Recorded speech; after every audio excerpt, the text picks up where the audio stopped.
Gahom sang tingog. Mga tigbabaying sugilanon sang pagbago. An EGS Radio Drama Anthology. Mga istorya sa mga ordinaryo nga babayi halin sa lain-lain nga bahin, sang katilingban nga nagapakita sang pagtiyonde, pagpanginabuhi kag pagpanggamhan. Mga kalisdanan kag kadaragan sa trabaho, gugma kag kabuhi. Kag pag-alma kontra sa abuso kag pangpanglugos para sa matarong kag pagkamatinooron nga katilingban. Isa ka drama sa radyo nga ginaandam sa mga estudyante sang BS Hospitality Management 2A sang Aklan State University, Kalibo Campus para sa inyong nga kalingawan, pagpabatid kag pagpanginwala. Sa aton palatuntunan, gahom sang tingog, mga tigbabaying sugilanon sang pagbago. An EGS Radio Drama Anthology.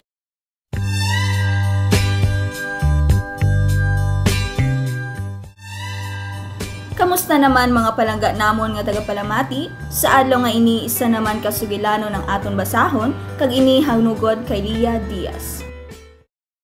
Maayong hapon mga pinalangga nga tagapalamati.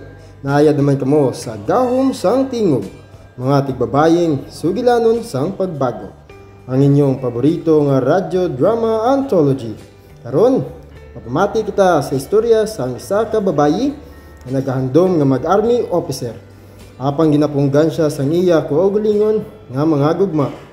Ang kasing-kasing sang isa ka soldado, ang aton istorya karon. Magadala sa aton sa kinabuhi ni Lia, isa ka dalaga nga may labing gugma sa pagserbisyo sa aton nasod. Pero ang paghandom niya nga mangin opisyal sang army, napaslawan sang iya kaugalingon nga gugma. Si Lia, isa ka babination nga babayi, nagatrabaho sa isa ka tindahan sa merkado.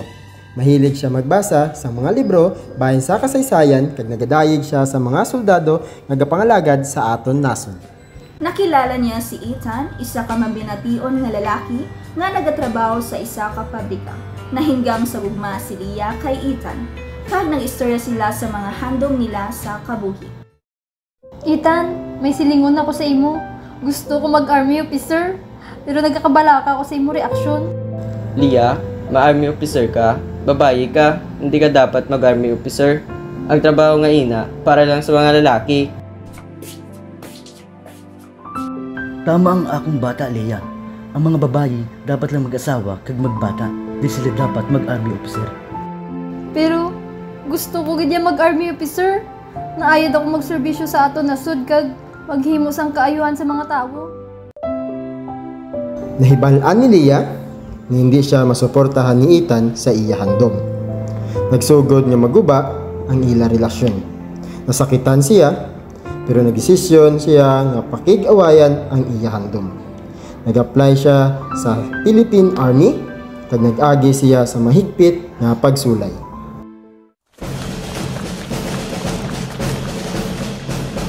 Privado Diaz! Ituon ang mata sa target!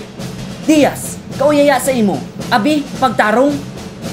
Bigalang ginya nga klase nga babayi, may lang magtinay siya sa ila balay. Kamayad sa iya, Reyes, dili mo siya pag-i-underestimate. Sus, pigaw man na siya. Di ko magapasagad sa mga tao nga nagasili nga, di ko kaya mag-army officer. Mangin isa ko ka-army officer, kag ipakita ko sa ila nga kaya sa mga babae nga magserbisyo sa aton nasod. Ginatubang ni Lia ang pagdududa kag diskriminasyon, pero wala nagbago ang iya nga determinasyon. Nalabot ang kadalagan sa tagsa kapag pahangkat. Privado Diaz! Katahom sa imong performance, napatud-an mo ang imo kaugalingon.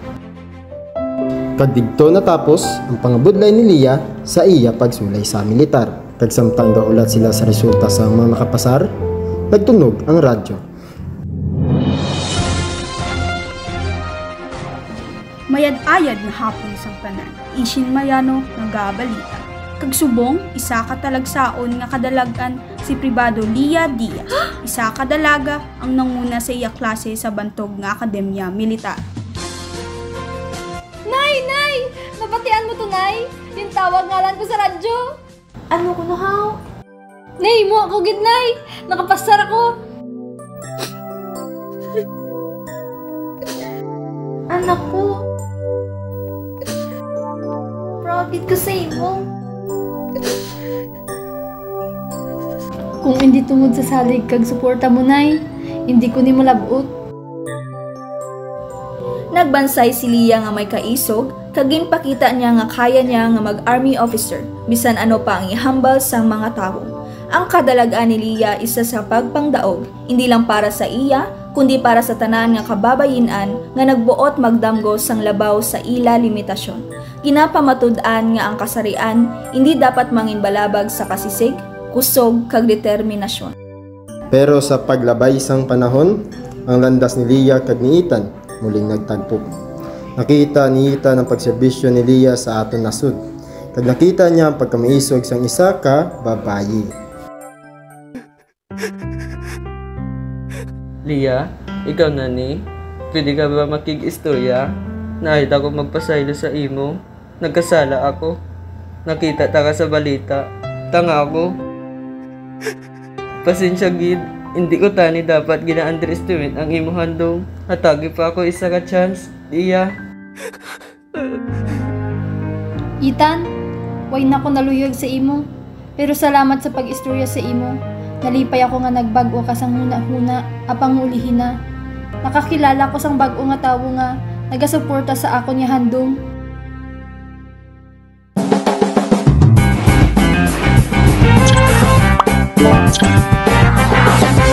Para sa mainit nga pagtililibon, para sa bugnaw nga kahapon, Kapipuro, imo kaupdan sa tanan nga okasyon. Kapipuro, matamis kag kasarang, tagipusoon mo mapukaw sang kasadya kag kahingagaw. Naayad na kita sa istorya ni Lia, ang iya damgo kag ang pagsulay nga iya ginagihan.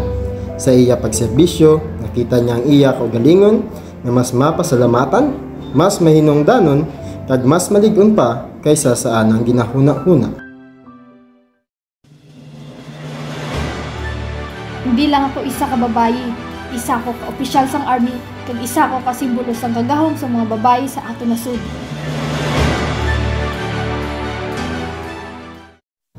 Ang handom ni Lia, ang pagkamaisog nga iya ginpakita, nagdala sa iya sa ibabaw. Ginapamatuod nga ang mga babayi, sila magahimo sang bisan ano nga gusto nila. Walay gender sa pagtrabaho, walay gender sa mga handom. Magpasalamat kita sa mga babayi nga nagapadayon sa paghimo sang kaayuhan, sa pagpangalagad sa atong nasud, kag pagpakita nga ang gahom sa mga babayi walay katapusan.